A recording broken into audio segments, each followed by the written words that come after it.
Welcome to the hottest movie review on the internet today, the A-List Review. I am your host, the Game Changer, Wes Troop, and it's time to go back to the theater. And it's the latest film from horror director, the great and powerful Oz Perkins.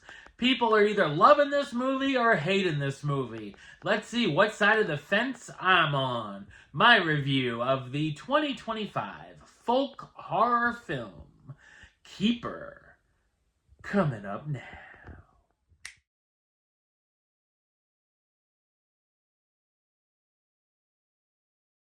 A romantic anniversary trip to a secluded cabin turns sinister when a dark presence reveals itself, forcing a couple to confront the property's haunting past.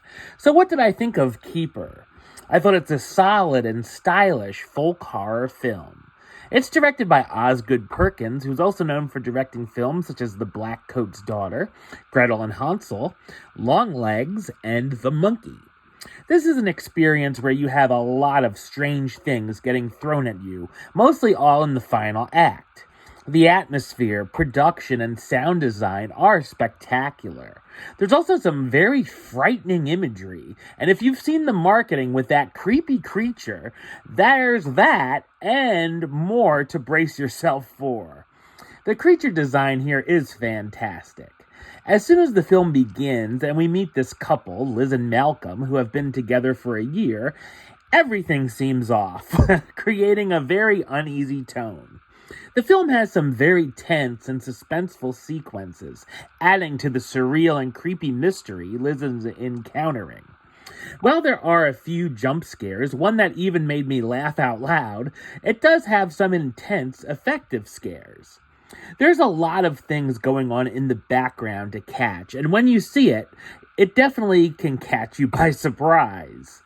Liz also keeps having visions or experiences and nightmares, so it's hard to tell what might be real and what isn't during the build-up. There are definitely some unpredictable moments thrown in, and while I figured I knew where a certain plot points would end up, they take a twist with aspects you don't see coming. There's also subtext about subjects like cycles of abuse and manipulation.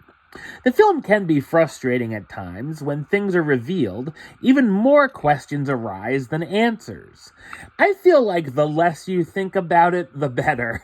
It's certainly ambiguous, which I know some viewers can appreciate more than others, and it can make for a big-time conversation piece. The pacing is purposely slow, including some repetitive aspects, and while some may get bored, I do think it's worth waiting to see where things go. It did feel about twice as long as its 99-minute runtime, however. Nice performances from the cast, starring Tatiana Maslany as Liz, the artist who starts to feel odd at her boyfriend's secluded cabin, Rossif Sutherland as Malcolm Westbridge, Liz's boyfriend who's a doctor who's looking forward to their weekend together, and Burkett Turton as Darren, Malcolm's obnoxious cousin who lives next door. While I can see why the film has been polarizing, there were just enough creeps and chills to keep me entertained. Number-wise, I'm going to give it a 6 out of 10, which gives it the A-list rating of do it. It's a small do it, but a do it nonetheless. Alright, well, that's the show. I'll be back with another review very soon. But until then, don't forget to like, comment, and subscribe right here on YouTube. YouTube.com/Westside515. Like the show on Facebook, Facebook.com/WestTroopAlist. And of course, you can follow me on the Instagram and Letterboxd at WesAlist. Until next time, Troop out.